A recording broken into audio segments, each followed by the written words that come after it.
Good evening, members, and good evening, officers. I am going to declare this meeting to start, and the live streaming will start as well. I'd like to extend a warm welcome to all members of the Housing and Homelessness Overview and Scrutiny Panel. I think it's commonly known as HOSP now, would I be correct? It's quite a mouthful. Officers and members of the public in attendance at today's meeting on the 16th of June 2021. Obviously our first face-to-face meeting, and it's very nice to see everybody in the flesh, so to speak, again. It feels sort of getting normal. Welcome to members of the public and press who may be listening to the meeting live on YouTube. I'm Councillor Anne Corbridge, Chairman of the Housing and Homelessness Overview and Scrutiny Panel. Please note that the audio of this meeting is being broadcast live on the Council's website and on YouTube. It will remain available for a minimum of 12 months, and I would remind those in attendance to use your microphone when speaking, please, and remember to switch it off once you finish speaking. Please switch any mobile devices to a silent setting for the duration of the meeting. For the benefit of those listening to the meeting online, I will now call the name of each panel member and ask them to introduce themselves. As I previously mentioned, I am Councillor Anne Corbridge, Chairman of the Housing and Homelessness Overview and Scrutiny Panel. So I'm now going to call the roll, if I may. Councillor Kate Crizell. Present, Chair. Thank you. I think Councillor Jack Davis, we have apologies from. Is that correct? Yeah, yes, that's correct. Thank you. Councillor Andrew Gossage. Good evening, Chair. Yes, present. Thank you. And we also have apologies from Councillor Joshua Kidd, I believe. Yes, that's correct. Thank you. Councillor Ian Murray? Not present yet. Councillor Anne Sevier? Present, Chair. Councillor Neil Tungate? Present for my first meeting, thank you very much. Councillor Alex Wade? Also present for my first meeting. And Councillor Christine Ward? Thank you, Chairman. Present. Thank you very much.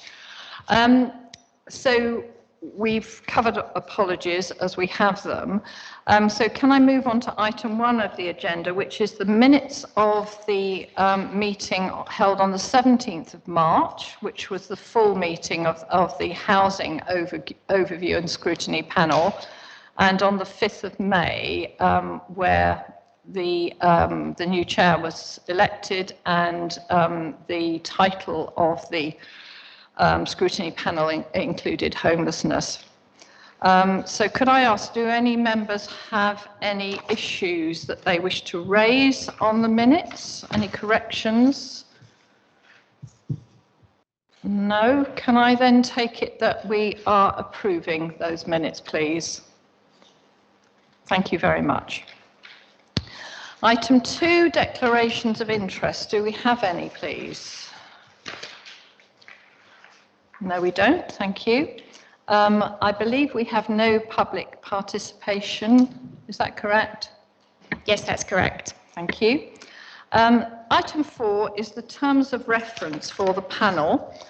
You will see that these are, or a short summary of these, are added onto your agenda papers, and this obviously is just for noting because these terms of reference have already been agreed by Council.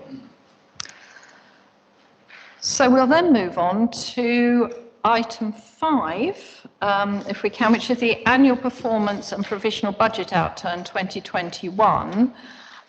We have, as you would have seen, recommendations on page 5. The intention this evening is to have a presentation from Cheryl Parry. Thank you, Cheryl. And if there are any particular points that the panel would like to highlight, that we can pass back to Cabinet. So can I pass to you, please, Cheryl? Thank you, Chair. Good evening, everyone. So the annual performance and provisional budget outturn report gives an overview of the performance and delivery of the corporate plan for 2020-21. The report reflects the impact of the pandemic, and it sets out provisional outturn results for the General Fund and Housing Revenue account. The Council's statutory statement of accounts will be completed and signed by the responsible financial officer by 30th of September and will be presented to the Audit Committee following external audit. Should there be any significant variations from the figures presented in the report, they will be highlighted at that committee. So Community Matters, the 2020 to 24 corporate plan did set out the overarching commitments and vision for the Council, including challenges, any plans to address them, and priorities for each portfolio. It was approved in March 2020, just before the first lockdown.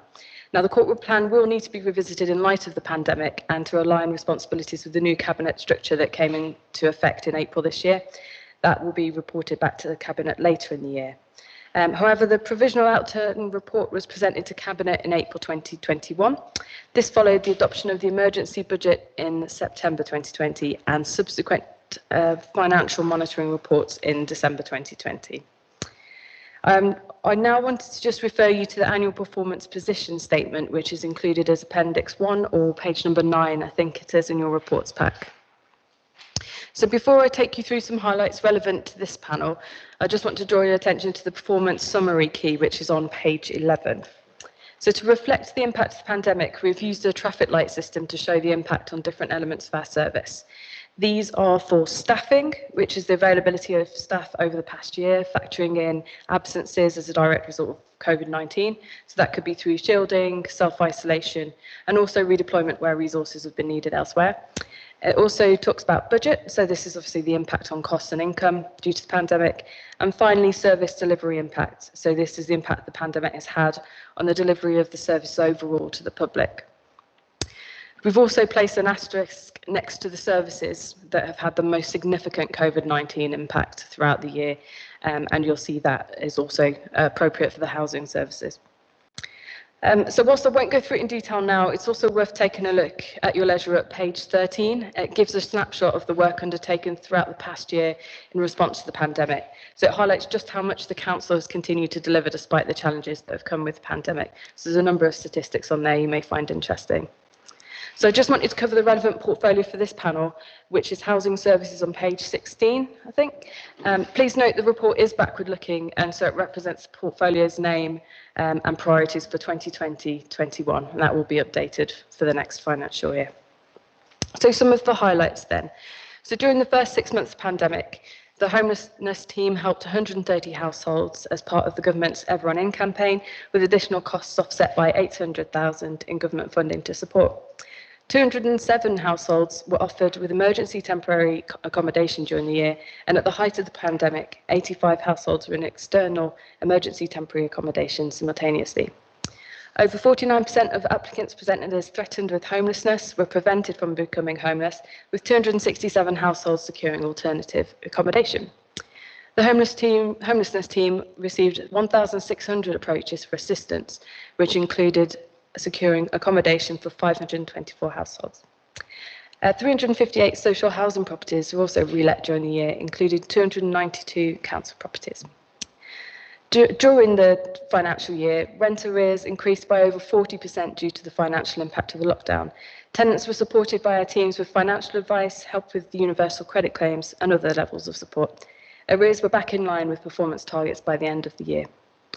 Major works were completed on 18 additional temporary accommodation units, and another 13 are due to finish this financial year. 190 new affordable homes were provided across the New Forest, with 64 delivered by the District Council. During the lockdown, and as a result of restrictions, resources within planned and reactive maintenance services were focused on emergency repairs and essential maintenance, with screening processes taking place to reduce risk. From January 2021, maintenance services were reprioritised to deal with the backlog in empty properties, which increased due to difficulties in the likes of sourcing materials, social distancing rules, and reprioritisation of work. It's anticipated this backlog will be fully addressed during 2021 to 22. And despite the pandemic, 3,858 gas safety inspections were undertaken in line with previous years. 407 separate neighbour complaints were dealt with between March and April 2020, compared with 123 for the same period in the previous year. The new private sector housing strategy was approved by Council in December 2020, and the team prioritised disabled adaptations post-lockdown and completed works to the value of 1.2 million. And finally, the tenant involvement group switched to digital meetings and continued to scrutinise performance and processes, preparing approaches to hold the services to account ahead of fundamental changes to landlord governance in the next 2 years. So as I say, a few highlights, but it's more than just a few, I think, at this stage.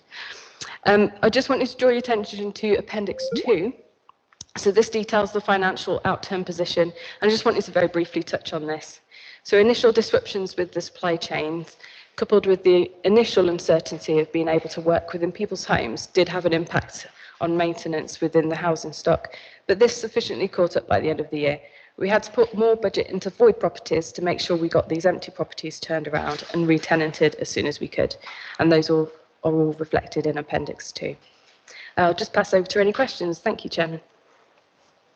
Thank you very much, Cheryl. That's great. I just wanted to kick off by saying, personally, I'm absolutely amazed by what the housing and homelessness teams have managed during this pandemic year. 18 months.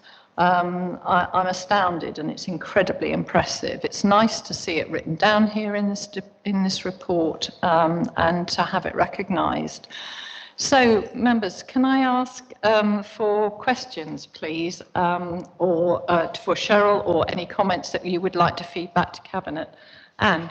Yes, Madam Chairman, I think that they've done very well this year. Is there any way we can be sure that the staff get thanked for their efforts? Because we and I'm sure the residents really do appreciate, as possible, to make sure that goes all the way down through, please. Thank you. Yes, thank you very much.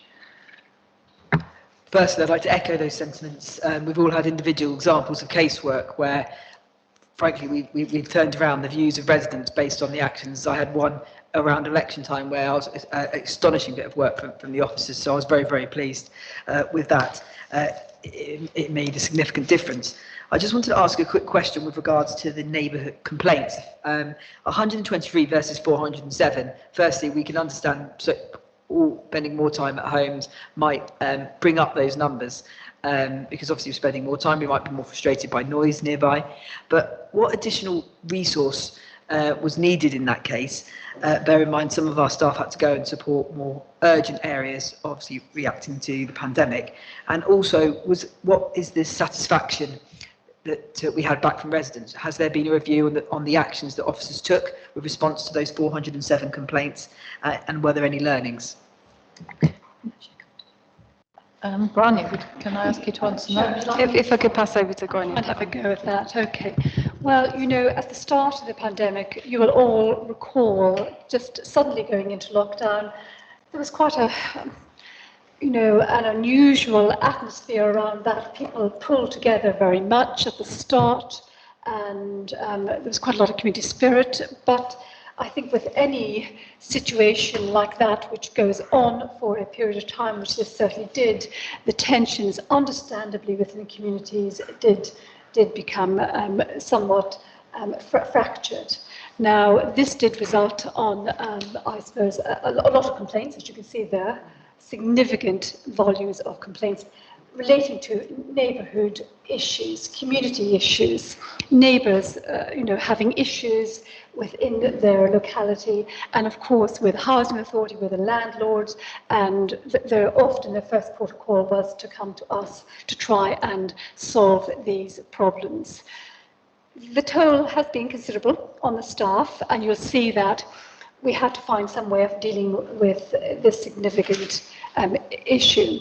So, in short, resources had to be directed away from usual inspections, estate inspections, which the estate management team undertake on a daily basis. They were pretty much focused on trying to resolve these complaints. And of course, it's right that we try and resolve and get in fast and try and diffuse tensions and deal with issues. It is by no means easy, as you can imagine. We have a range of tools and a range of experts within the housing service that deal with these issues, and we offer mediation, etc. It has been a challenging time, but it's been a challenging time for everyone. I'm hoping we're coming out of that. We're seeing some nice green shoots now in terms of repairs, within communities and those fractured relations. So I'm hoping that the future is looking brighter. But we'll keep that situation under review. I think the team have coped remarkably well. But the reality is things have had to be prioritised over other issues. Thank you, Grania. Are there any other questions? Andrew. Thank you, Madam Chair. First of all, I'm just so impressed that normal service continued. That is the most remarkable thing, to be honest. I know it didn't seem like normal service to start with, but it certainly seems normal now, and I wonder if we ever go back to the previous normal, which may be a bit too quiet, but I'll touch wood on that. But actually, where I'm sort of interested is, we were very fortunate to have had our modifications to the digital services that we enjoy in the council, and that facilitated home working and the staff being able to accommodate the changes that are required. I'm just interested if anyone can give me a comment on how our residents responded. Did they manage to fit into our digital communication with the degree of ease that they needed in order to make use of the services that we provide, if that makes sense? Thank you. Thank you. In terms of the tenants' interaction with us through our various housing services, but the answer is yes, absolutely, because that was the way they had to. Our offices were predominantly shut to members of the public. Of course, we had emergency helplines, etc., for homeless staff or homeless people coming through and needing help, etc. There was always someone here. But I'm just going to hand over to Richard to talk about how our residents, our tenants especially, interacted with all our housing services through our business hub, etc. Do you want to explain, Yep, Richard? thank you. So much like our staff, we'd also been running a programme of digital transformation with our tenants as well prior to COVID, particularly with the housing register, where digital interaction now is the norm. And we'd put standby measures in place to ensure that any tenant or any applicant who can't access digital services can phone up and then be guided through an application with a member of staff. So we had a large proportion of service there covered. On all the information offices that would see normal face-to-face contact, we had information posters directing people to phone in to us. So again, use of a phone rather than going online and requesting service by email or filling in a form. But homelessness and allocations had digital transformation anyway, and homelessness services, 50% of contact was through an online portal prior to COVID. So that helped get that. We've been putting that message out there for a long time. Our partners sending duty to referrals in as well. And Housing Hub, which largely maintains contact for the estate management, rents and repairs team, worked from home throughout that period and maintained phone lines for tenants to contact us. So we still maintained, as you said earlier, a number of our services without still the need for digital interaction, but less so in person, but more so over the phone to replace that. And pleased to report as well that the tenant group carried on their scrutiny and their work, probably actually in an enhanced way, because we provided them with tablets so that we could have more frequent face-to-face meetings online via Microsoft Teams. And the tenants have actually championed that and welcomed that, and they now have a weekly meeting instead of a monthly meeting, and they actually get through more work, and some of that work is going through the processes to be presented to service managers shortly regarding the housing white paper. So we have adapted in a number of ways. Thank you. Thank you. Thank you very much, Richard. If there are no further questions, we will move on. But in moving on, I do just want to reiterate the panel's overwhelming admiration for what's been achieved during this time. It is impressive, and It also makes, I think, as a councillor, it makes me feel very good that the council I'm part of can support people in this way. So thank you. Kate, did you want to come in there? I just wanted to share a good story that we had of one of my residents, 8 hours into emergency accommodation, 8 hours, disabled child, a whole, nonsense, really bad situation, and they got them in 8 hours, and I think that's amazing. Fantastic. Thank you. Fantastic. Thank you. Thank you very much. So we're now moving on to agenda item 6, which is the empty home strategy. A very welcome strategy for us to see. Now we have recommendations on page 29 of our agenda, and we are now going to consider the draft strategy that's before us. Chairman, I'm going to hand straight over to Kirsty and to Richard. Which one going first? Richard's going to start, and then we'll hear from Kirsty. Thank you. Chairman. Thank you. Thank you. So members in their packs will have the accompanying report, which asks for the panel to consider the draft strategy which accompanies the report. The report itself identifies the 3 key priorities that we wish to tackle and action during the period of the strategy.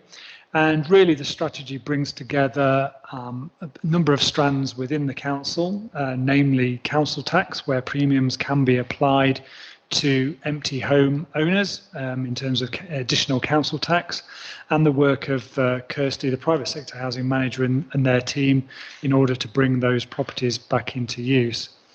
The 3 priorities are there, which are to proactively work to identify long-term properties, monitor them and target them, particularly those that are empty over 2 years, which does invite those additional council tax premiums. Before we come on to enforcement, we want to also ensure that we provide landlords and owners the right advice and information to be able to bring those empty homes back into use.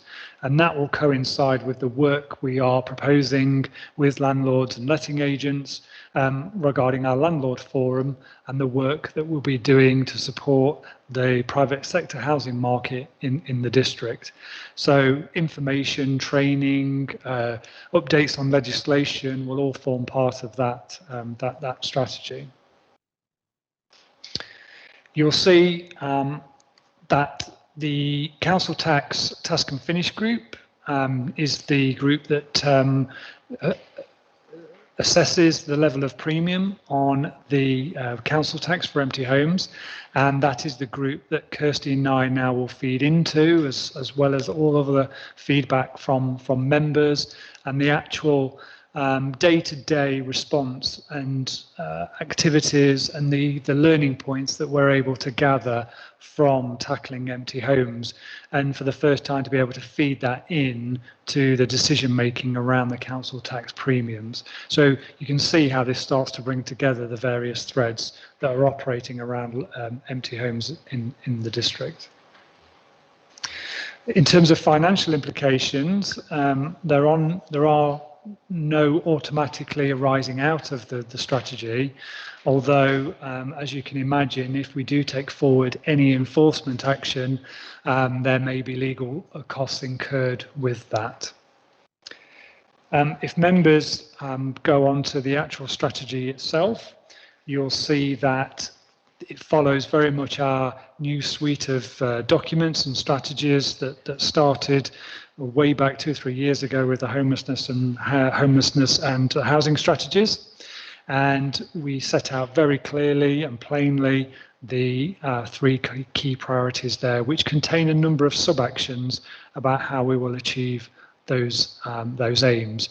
The photos contained within the strategy are all local New Forest properties, so you can see to some extent the issues we've got to tackle by implementing this strategy. And in terms of monitoring our progress, we will aim to bring reports back to HOSP and the Council Tax Task and Finish group in order to feed into their annual setting of additional premiums. I'm happy to take any questions. Thank you. Yeah, well, I think that this is, personally, I think this is an excellent strategy. I'm very, very happy to see it because I think it breaks all of our hearts to see these empty properties going into disrepair when there's such a need for homes, and also it obviously is quite difficult if you're living next to one of these homes. So many, many advantages.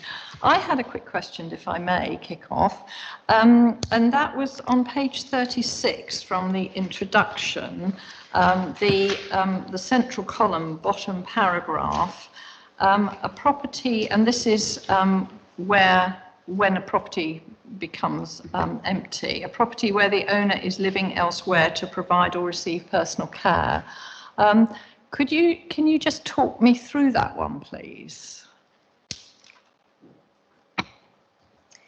Yeah, so these are where there are exemptions with regards to what action we can take against empty properties. So if somebody has had to move into residential care and hasn't sold their property at that point, we cannot take any enforcement action against them because they've had to move to residential care, obviously for health reasons. We will still try and engage with them.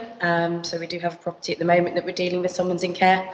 So we try to engage with them, find out if there's any relatives, family members or anything that we can then work with, whether that is just to even maintain the property and keep it in a tidy condition while that sort of process is going through.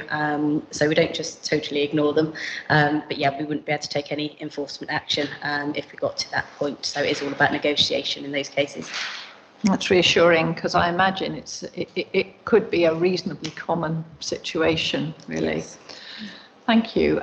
So, members, do we have any comments, any questions? Alex. Firstly, I'd just like to say the format of this report was exceptionally clear to read. So, as my first time on HOS, am I allowed to use a pseudonym? I welcome the format for reading. It made it for very easy reading. I just wanted to ask, based on the numbers provided, are there any particular areas with the district per population that are of a greater concern on this than others, or is it quite consistent? And with any of the properties, are there any individuals or landlords that own more than one empty home, or is it a case of empty homes owned as an individual? I wonder if there was any people who owned larger numbers of properties who might be more of a concern to this. And my last point was just, is there anything town and parish councils can do to help promote A, the idea of the strategy, and B, in particular, the point on strategic priority 1 that encourages resident reports on empty properties? Thank you. Okay, so there is no clusters within the district of empty properties, so they are quite well spread across the whole district. And again, there doesn't appear to be any landlord that owns a number of properties. They seem to be individuals from sort of what involvement we've had so far. It is a lot to do with deceased estates, people inheriting properties, not knowing what to do with them, not really having an idea of how to address the issues. So yeah, there doesn't seem to be any real big landlords that we could target to try and bring those sort of areas back into use. So yeah, and sorry, can you just repeat the final point? I'm sure they can. I think it's very important we get the message out. Once this goes through our decision-making process, we will write to towns and parishes to say we have adopted the strategy, and by all means, we would very much welcome them notifying us. I know some members have notified us already, and we're looking at those issues. And it's interesting, a lot of these cases are very much, the personal circumstances surrounding the reason why it's empty. They're challenging sometimes, and it's amazing. We all might think here, surprising why people don't engage and want to do something with the property, but sometimes they're just quite deep reasons behind why this particular property is empty. So absolutely, thank you very much for that offer, and we will give serious thought to how we get the message out to towns and parishes once this goes through our decision-making process. So after HOST, it will go on to Cabinet and ultimately up to Council, but thank you very much, that's a really good point. Andrew. Thank you, Madam Chair. Councillor Waite, excellent points, actually, I think. Thank you very much indeed, for especially the bit on the Town Council side. I'm wondering whether there is more a sense of overwhelmed than any other reason for a property to remain empty for so long? Is it that there's no, not negligence, willful negligence or any other reason? Is there some kind of overriding factor that's common to a lot of properties? Very much what we're finding is that really each case has to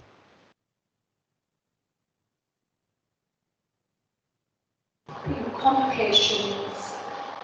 This is a challenge, there's no doubt about it. We need a good policy base to enable us to take action. It will be starting, we will be trying to find people who are prepared to take responsibility. That is not always easy, I can assure you. And a lot of these properties are involved heavily in difficult probate situations, etc. So it's trying to unpick difficult issues like that. But look, we have a strong policy base here and we need to move forward. And I think it's right that as a council we have a strategy to tackle empty properties, bearing in mind the great housing need we have in our districts. So I'm pleased that we're able to bring this to you, and it's one of a suite of documents which you will have, or certainly become familiar with over the years that we have brought to you, and it is very much developing and working through this and to get answers and to bring these empty properties back into use, which is our ultimate aim. Thank you. If I may, just on that one point, I find it very interesting actually talking to a number of landlords in the Pennington ward that they were broadly unaware of the opportunity for renting to the council and how well received that was when they understood a bit more about the scheme, which I have to say I learnt in this place. So, you know, that is something that is definitely a good move and help us in so many ways and stop properties ending up being subject to the empty homes strategy. Nevertheless, a very good strategy. Thank you very much. Thank you. I think, oh, Kate. I wondered if you could just explain a little bit more about the loan principle, how that would work. Would it be a mortgage or what would it be? You mean if we were loaning them money to sort the house out? Yes, we have a financial assistance policy, but I must say the take-up is very low, as a level of capacity. But remember, we've got to be careful. There isn't an unlimited amount of money. You know, we have to understand that. However, we do have a financial assistance policy covering a number of aspects, and in the right case, we do offer loans. But Kirsty, do you want to give some information to the panel on that? Yeah, of course. So within the financial assistance policy, we do have a home repair loan, which is up to £10,000. So if anyone was to accept that loan or apply for it, it would go as a charge against the property. So obviously that's how we would recoup our money from that. But we would obviously make sure that if any works that are being carried out are to bring the property back into use as well. So we wouldn't just enable them to do a small proportion. We would be trying to make sure that they were carrying out all the works that were needed to bring that property back into use. Thank you. I just think 10,000 is quite low for some of these buildings. So where would that leave them? It would just be quick cosmetic and then move on. I mean, that would then be the owner's choice as to what they want to do with the property. So if they wanted to bring it back into use, they would have to look for some alternative funding from other sources, or they would then potentially have the option of selling it as is. I mean, that is ultimately their choice. We would just try and work with them, give them as much advice as we can. But obviously, as Brian has said, there is a limited pot of money there that we can offer this assistance, but it's been, the home repair loans I believe have been around for about 5 years and they're very, very low to uptake.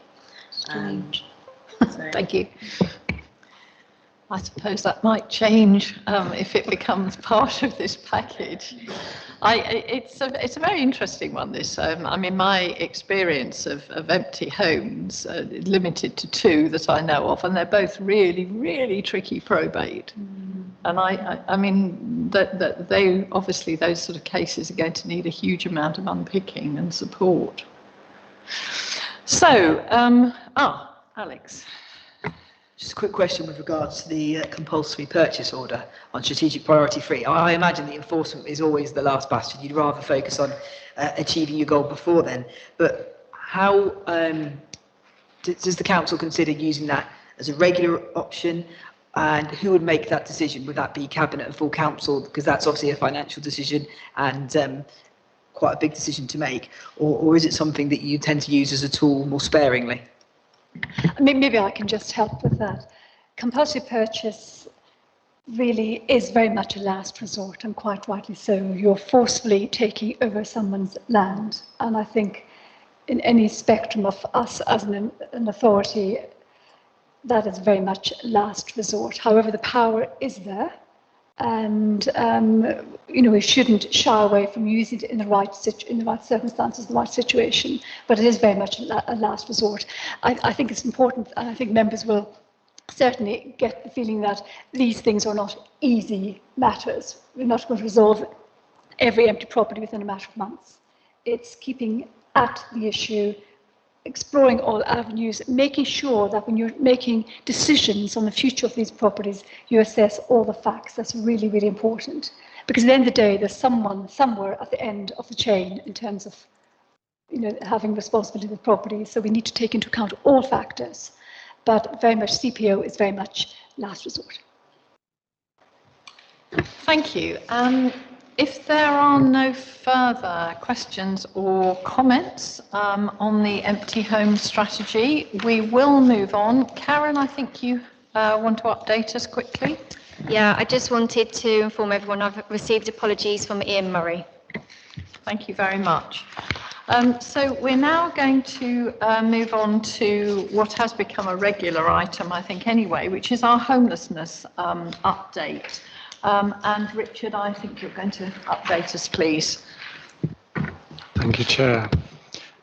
Members may want to have a look at the screens that are displayed in front of them, and hopefully you'll be able to see some of the figures and some of the points that I'm going to talk you through. In terms of emergency accommodation, which is one of our key priorities, and particularly through COVID has been quite at the forefront of our thinking, just to start you off with some context, since the start of March 2020, which about 17 months ago, we placed 239 households into emergency accommodation. And largely as a result of the COVID pandemic, but no small feat to accommodate all of those, move the majority on, and keep everybody safe and well in that accommodation. So that's the starting point of the rest of the information I'm about to go through. We have 46 households currently in external provider emergency accommodation, and that is 10 less than the figure we quoted at the last HOSP, and that is 10 less plus obviously with those coming through on top that have come in since then. So again, considerable feat to get down to net figures there, a net reduction since the last HOSP.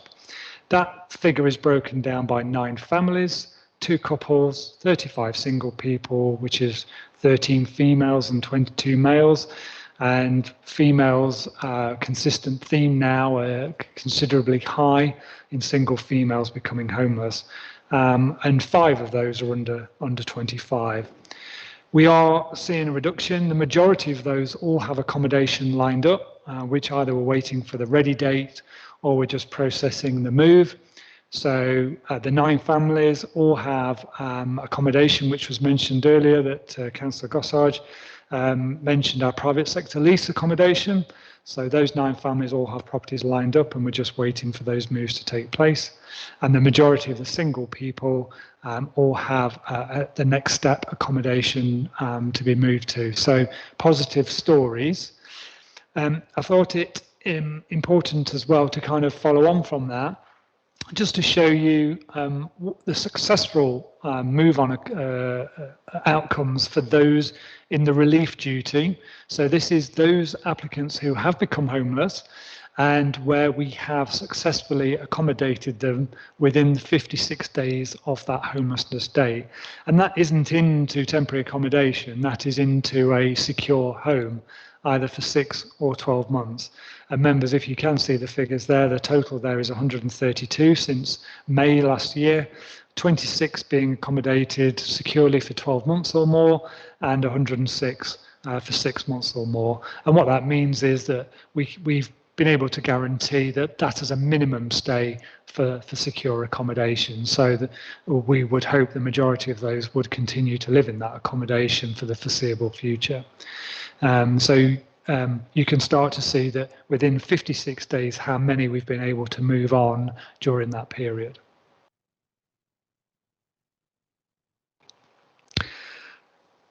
In terms of those approaching threatened with homelessness, we award them a prevention duty, and this, similar to the relief duty, this is the breakdown of successful homelessness preventions between securing their existing accommodation or securing alternative accommodation where the majority will go.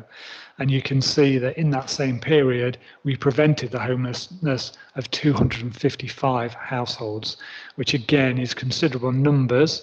And that's 255 households that we've not then had to put into or consider temporary accommodation.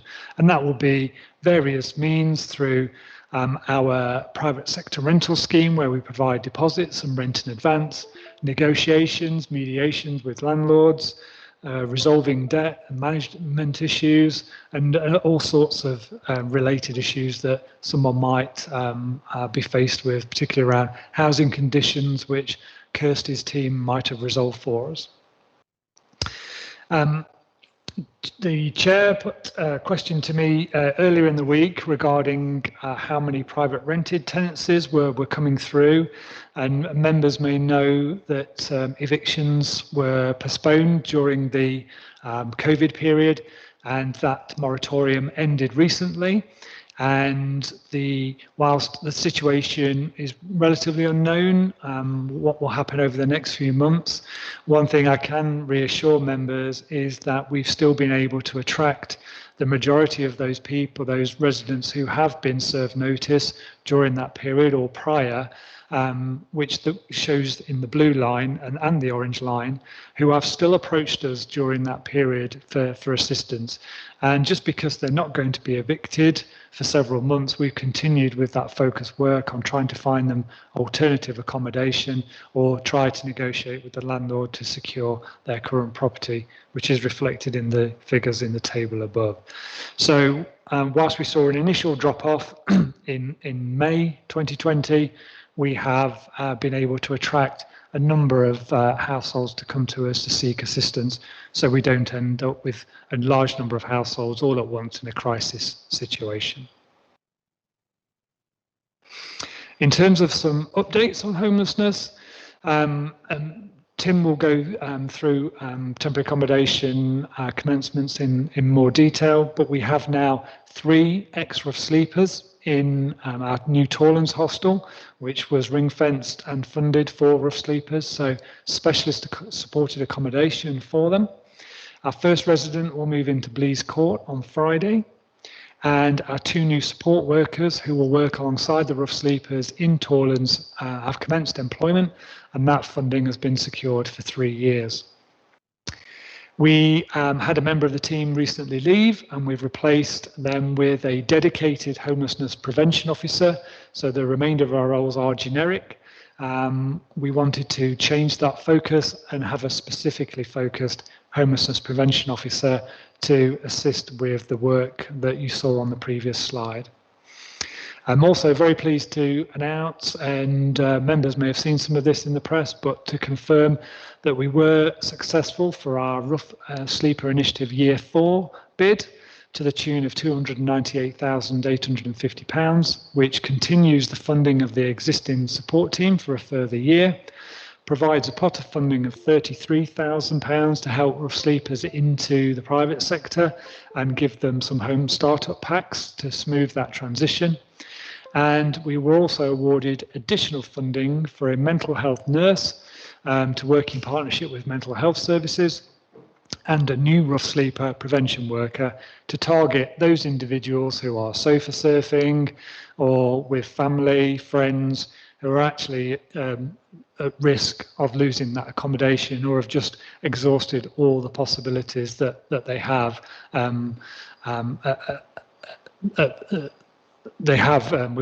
within their remit.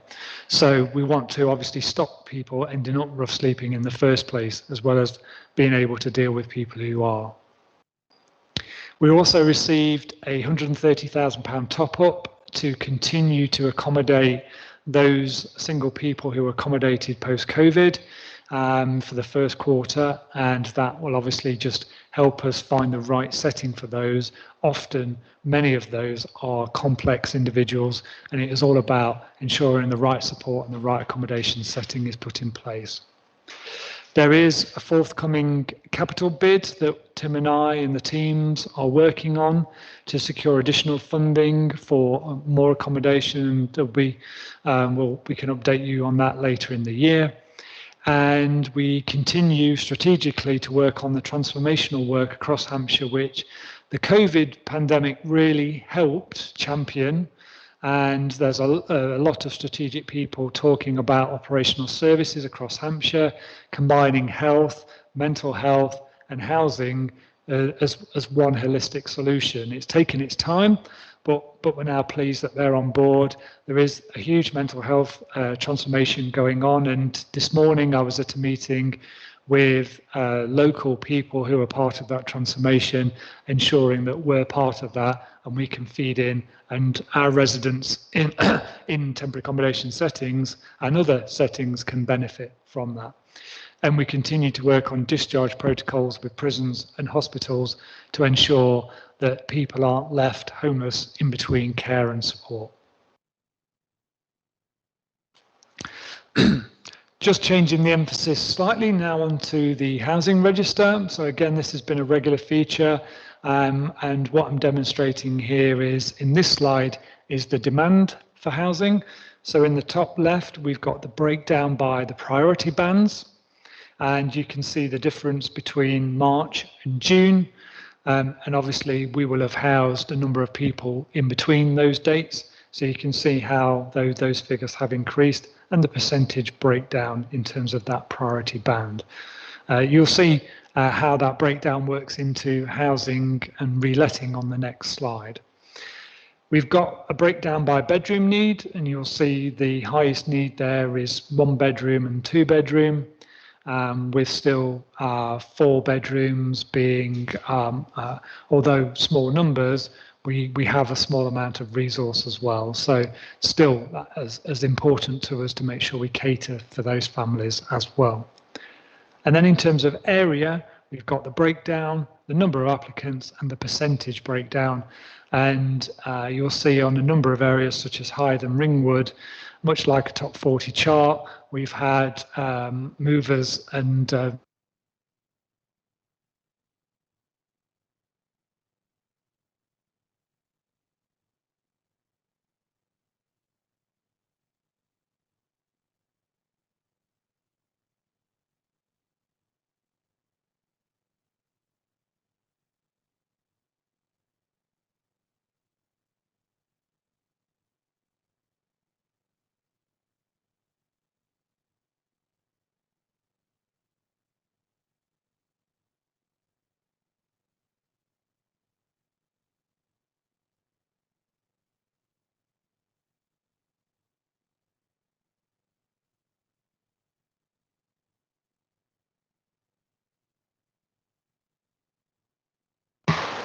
yeah, hello?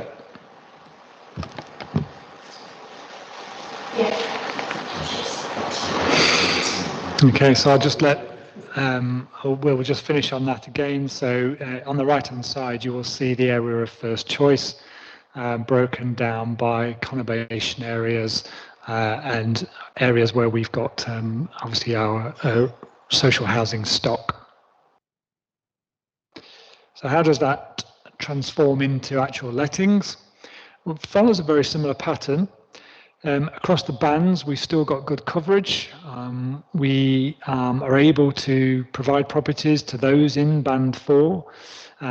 So it's not a band that does not get offered any properties, which was an initial concern. So you can still see that people are in band 4 are catered for. And across the other bands, particularly band 2, is where the majority of our tenants come from. That contains our full duty homeless cases, which we were very keen on moving on from temporary accommodation as part of the allocations policy. Broken down by bedroom, you can see that 1 beds is the highest proportion.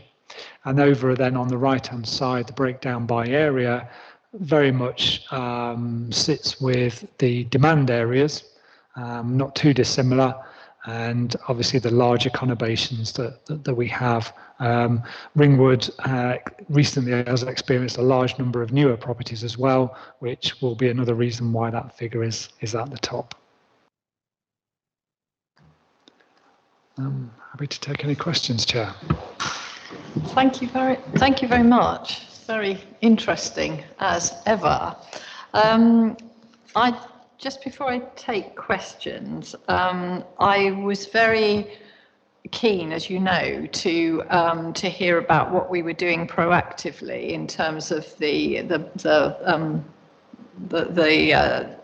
ban on evictions taking place, which has now been rescinded, as you know. And it is very encouraging to see that we are actually ahead of the field, as ever. And the appointment of some of your new staff in line with that is very, very encouraging. Andrew. Thank you, Madam Chair. Very interesting figures, Rich. Thank you very much indeed. And as always, excellent information. I was interested to see on one of your slides that you had secured alternative accommodation for 6 months at 146, which was the highest figure on that table. And with the best will in the world, I wonder, yes, thank you, that's the one. I wonder how many, in inverted commas, returners you see given that situation. Thank you. Thank you. Yeah, it will be very low numbers. Most of those will be assisted with rent and deposits, so we're able to monitor that.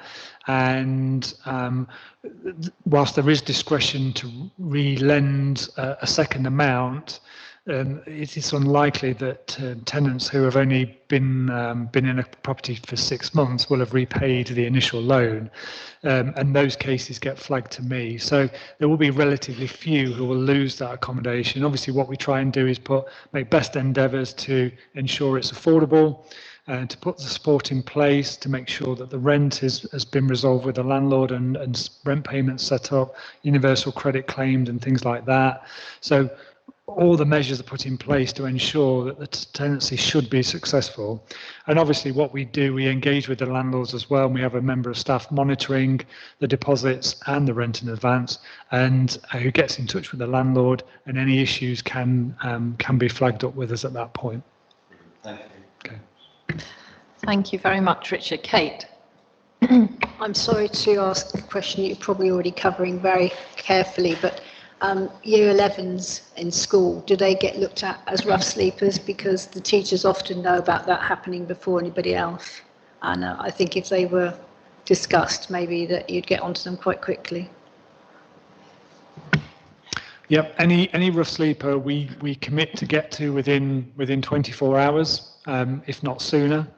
And where we do often have lots of conversations with welfare officers in colleges and schools about young individuals, and because of their age at that point, it would be a multi-agency discussion with children's services parents as well. So as you can imagine, quite a complex situation, but social services would need to be engaged at that point, as well as the welfare officers from the schools and the college, about the best interest for that child. But yeah, there is no age limit on who we react to in terms of rough sleeping. Thank you. It's just that they're very often undercover because they're on people's settees and nobody knows, and you know, it's only the teachers that hear it, probably. Anyway, thank you.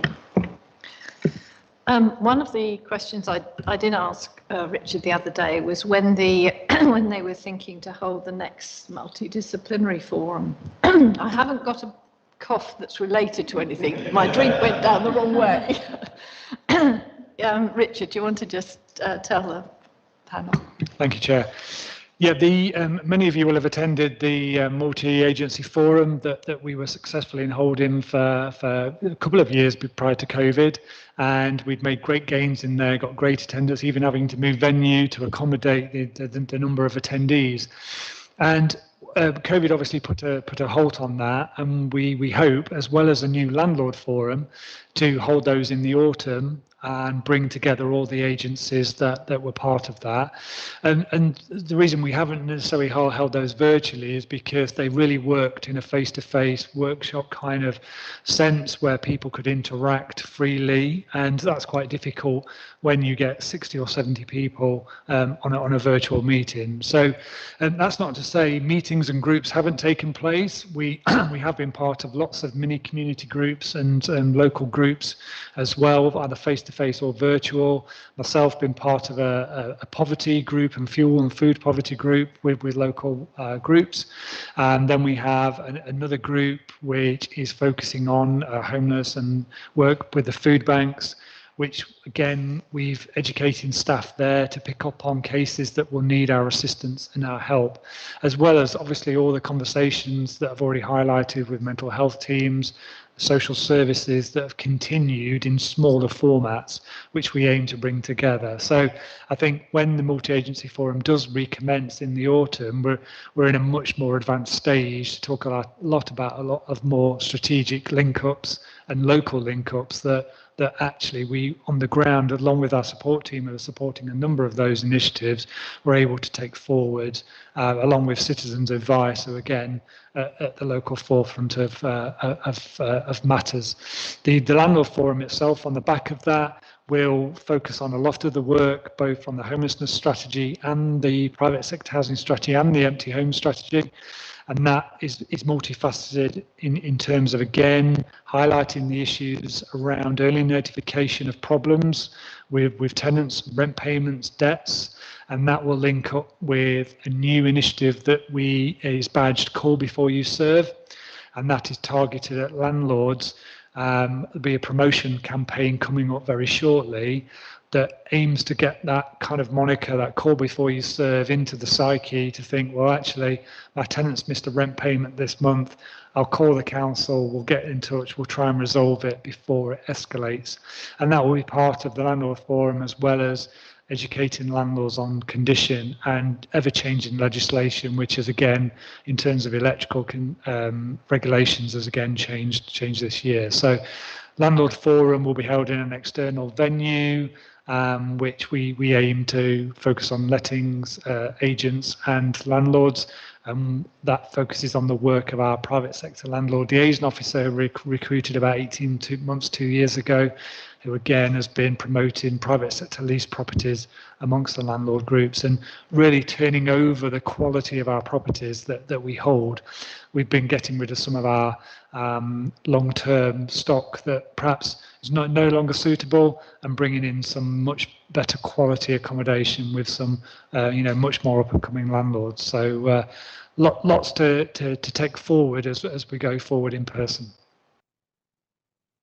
Thank you very much, Richard. I think if one wanted to find a good thing maybe from this COVID period, personally, I've been very, very heartened by the way that a lot of community groups who were perhaps pretty separate before have actually engaged, and one can only hope that many of these things will continue into the future.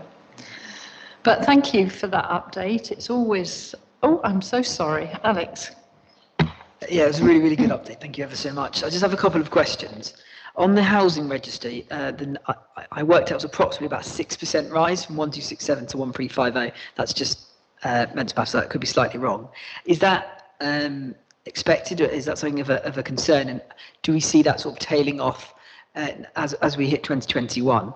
And with regards to the evictions now no longer being postponed, do you think that we've grabbed hold of everyone who might have been affected, who you contacted early on, that you said which is a really good bit of work, but is there anyone who might be in a similar situation who's not made that step to get in contact? And lastly, with regards to all the work over the last year, how closely did we work with our neighbouring local authorities for some people who might spend time here and vice versa with regards to finding somewhere, whether it's unfortunately rough sleeping, and ensuring that we supported each other with, as you can imagine, some people from Southampton might come over here, and then obviously we can use homes in Southampton and vice versa. How much of that happened over the last year or so? Thank you. In terms of the rise of the register, I think members will recall that prior to the change in the allocations policy, which was implemented in January 2020, we had over 5,000 households on the register. And whilst we had to review that and we changed our criteria, we commenced the new policy with only several hundred, around about 1,000, I think, but maybe just under 1,000 applicants. So the figure was always going to rise as time went on, because some of those applicants who dropped off the register would come back to us, and of course increase in demand around the district. So that it's not a surprise that the number is increasing. Obviously we've got a number of new schemes that have come on board that have met demand and will continue to do so over the next years of our housing strategy. So but whilst we also need to look, and the work we're doing on the private sector is make sure we have a healthy private rented sector to make sure that those who aren't going to get social housing can effectively find affordable housing in that sector, as well as those who might find themselves in band 4 but with the financial means to look at shared ownership, which is another model that we brought forward through the housing strategy. That as obviously time goes on, Tim can obviously expand on that, and there'll be more and more shared ownership properties and other housing model that the government are bringing forward. So it's about having a range of options for residents to be able to access. In terms of cross-border working, we, again, going back to the work that happened because of COVID, we developed a homelessness work stream with our colleagues across Hampshire. So every local authority in Hampshire was part of that group: Southampton, Portsmouth, and Mental Health, Hampshire County Council, and NHS Primary Care. And that was really the start of conversations that we've been trying to have for a number of years, but it really focused the mind and brought those together. So what that has done has allowed us to have conversations with the Test Valley, who get on really well with my colleague there, with Southampton, who obviously we border with, and we're able to share local experience and local knowledge, as well as understand the flow of rough sleepers from Southampton to Totton and vice versa, because it does happen the other way, and really understand how we can best help each other with referrals and making sure that we can target support and get people back. And I think we had one particular gentleman, I think it was in Hive or Totton recently, who was coming over on the ferry. So it was Hive, yes, he was coming over on the ferry from Southampton, but actually had accommodation in Southampton, but there was some underlying difficulties there. So we liaised with Southampton and we were able to get him back with the support he needed in Southampton to reassure him that he didn't need to come over here and seek assistance. So yes, if anything, COVID has enhanced relationships that we've always been trying to foster, but for one reason or another has never happened, but COVID has really set that, and that's laid a foundation for us to take things forward.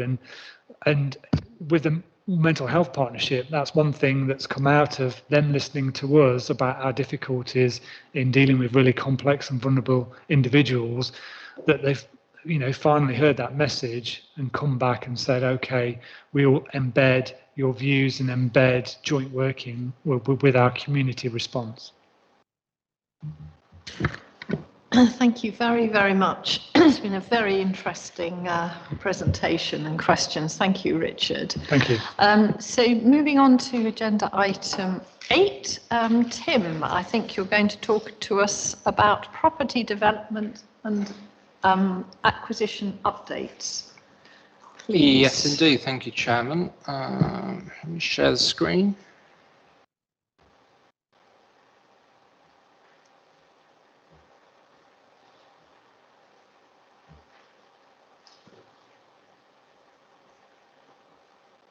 Okay. Good. Okay, thank you. Well, it makes a nice change to see some people wear a tie. Anyway, I'm going to quickly run through really where we are. The last time I came to HOSP, we gave a bit more of a detailed update. So this time is a bit more of a summary, and I'm going to be picking up some headlines.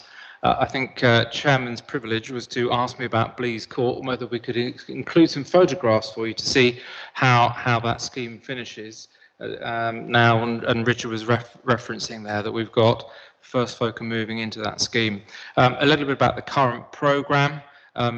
What the version of what you'll see is a consolidated or amalgamated version of that programme.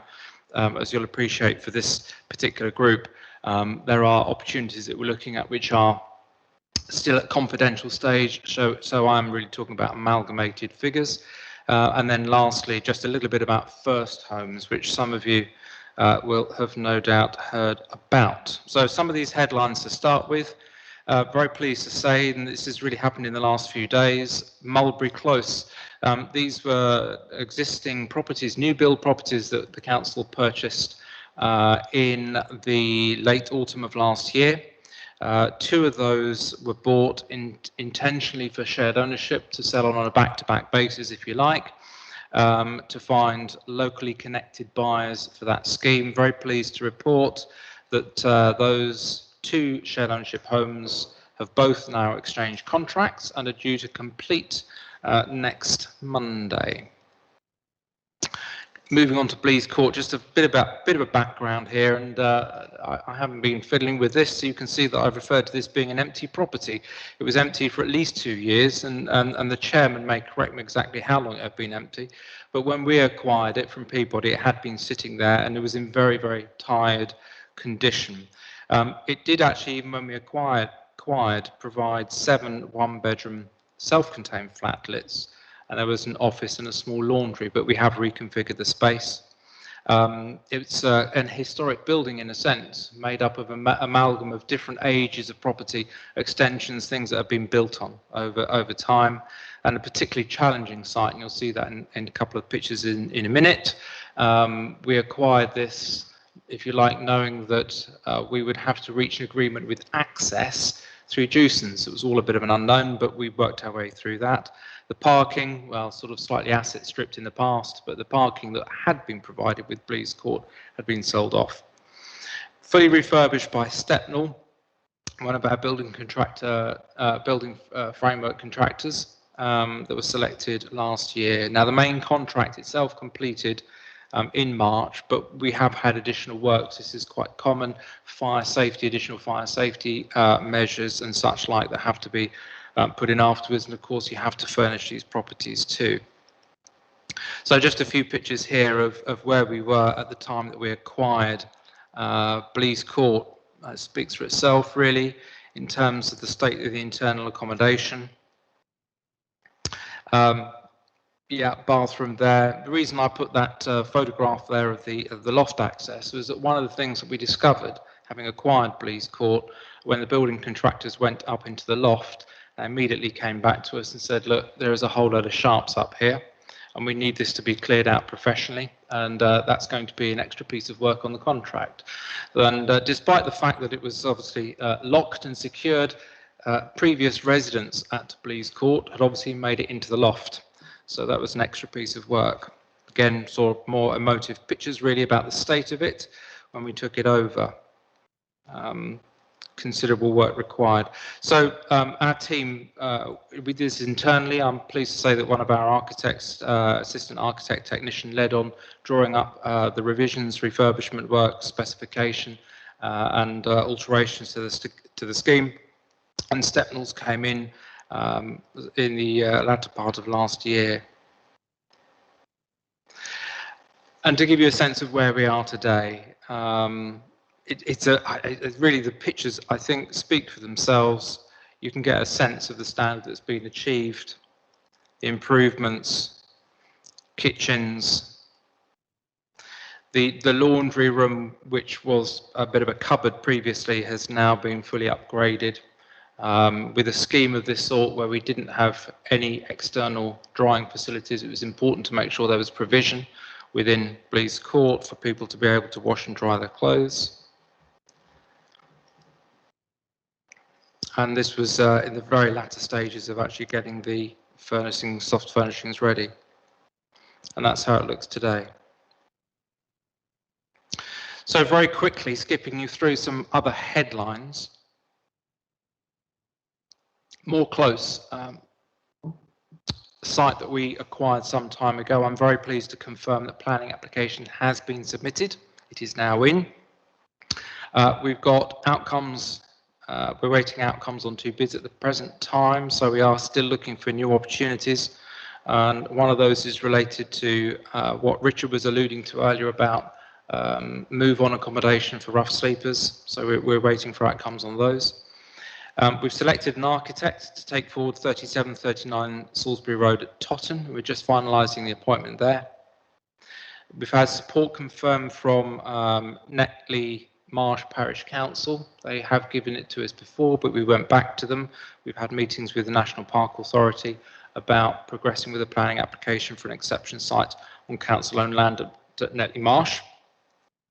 Currently evaluating the building contract for the scheme at Gorse Close, and we've submitted a bid to Homes England to help subsidise that particular scheme. Preparing to tender Lady Cross scheme at Hythe for 6 houses, moving forward on that. We are making progress, and I just thought to draw the distinction. We have got 2 offers out, but there are 2 other sites that we're in the process of purchasing at the current time. That's all moving forward. We are still negotiating the building contract for 110 Christchurch Road at Ringwood, and that's a scheme of one of our building contractors on the framework. So actually, I think it's not so clear on my screen, but I think you can see on your screen there, that's really where we are in terms of our overall programme at the current time. I'm not sure if all of you will be familiar with the format that I use for this. At the top of the page, you can see what's been completed years past. You can see what we've got lined up for the current year, 21-22, with certainty, if you like. Second section is predicted with delivery expectations. So we've got planning in place, or perhaps it's council-owned land, something that indicates that we've got a very high chance of delivery. And then the lower section there is about, if you like, the speculative opportunities that we're continually looking forward to build the pipeline. So if you bring all those together, where are we today? Well, we have the potential for 500 additional affordable homes, but that pipeline is likely to go up and down, particularly as the future programme assumptions at the bottom of the page change. And then very quickly, just a minute on first homes, and I felt this was important for councillors to be aware of, really. You may have heard of this. First Homes is the new initiative that's came from the government. I think it was possibly in the manifesto leading up to the last election, this commitment to actually having this new product that was going to come forward and deliver people the opportunity to get the ladder, get onto the property ladder. As I say, priority for government and Ministry of Housing, and the majority of these new first homes are going to be delivered as a planning requirement. I make that point because we don't have planning colleagues here today. They are leading on this in particular. It does cross over with the strategic housing role that we provide, but the detail is very much led by planning. So if there are particular questions on the planning front, I'll have to come back to you. So this is what we know about First Homes so far, that developments above the threshold for affordable housing will have to include 25% of those affordable homes as first homes.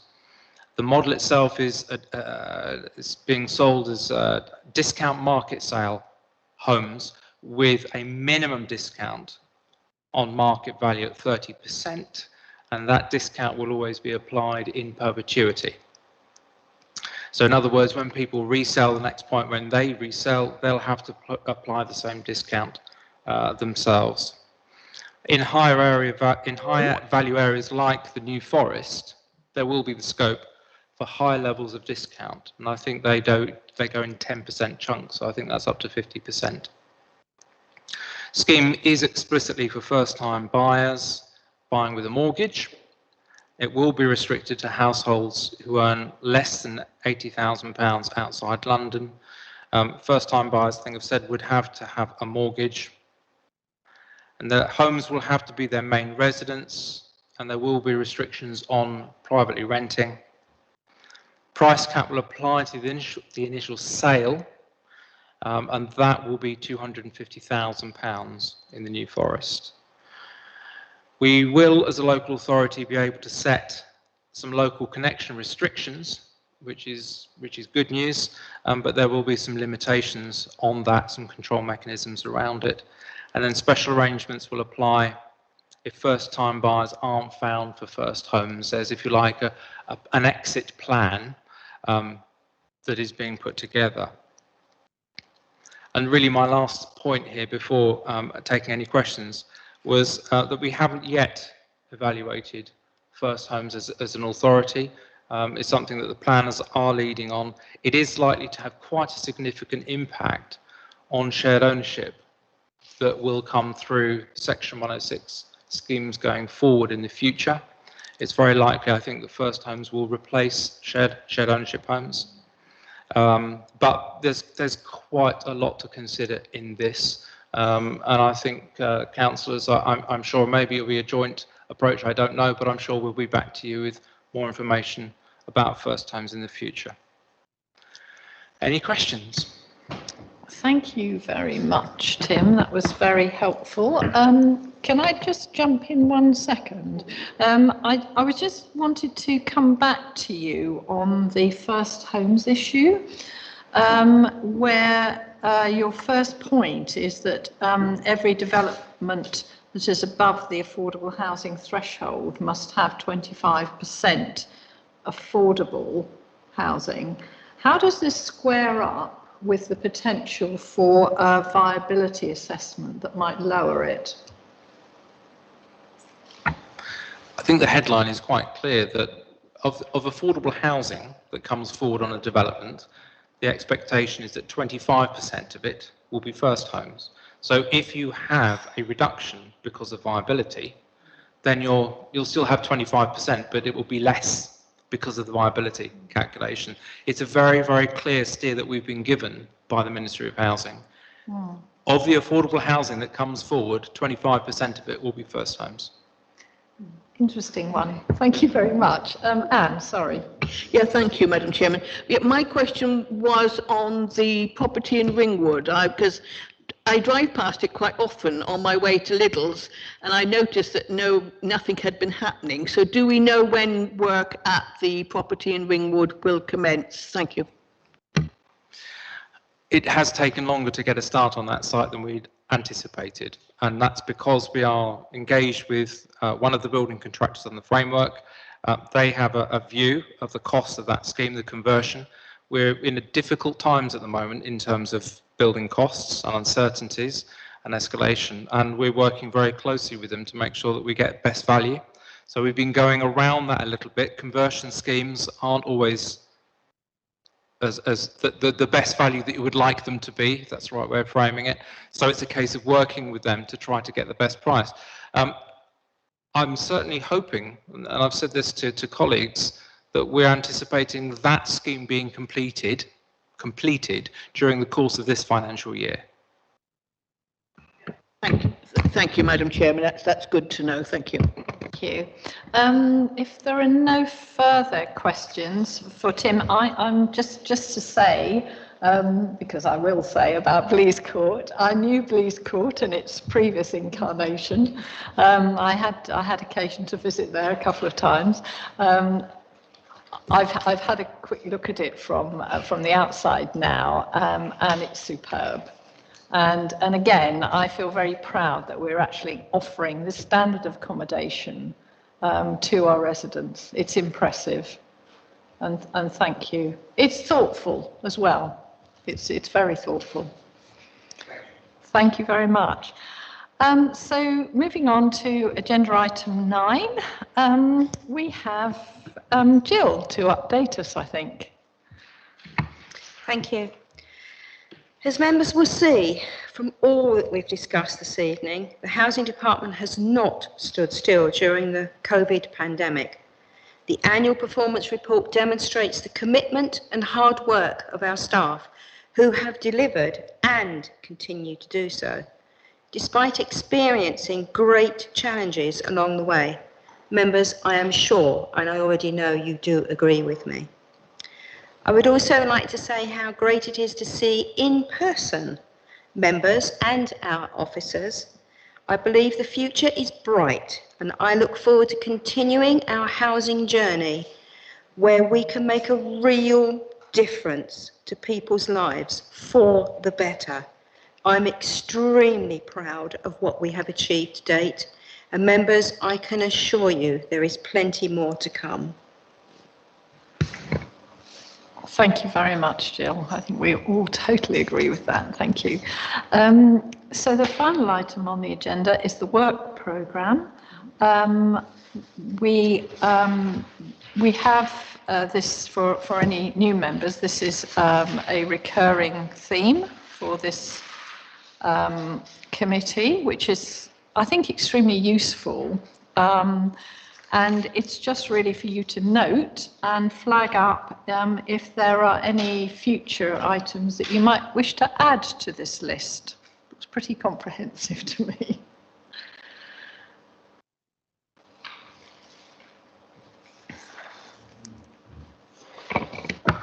Madam Chair, can I, in my ignorance, ask resident scrutiny?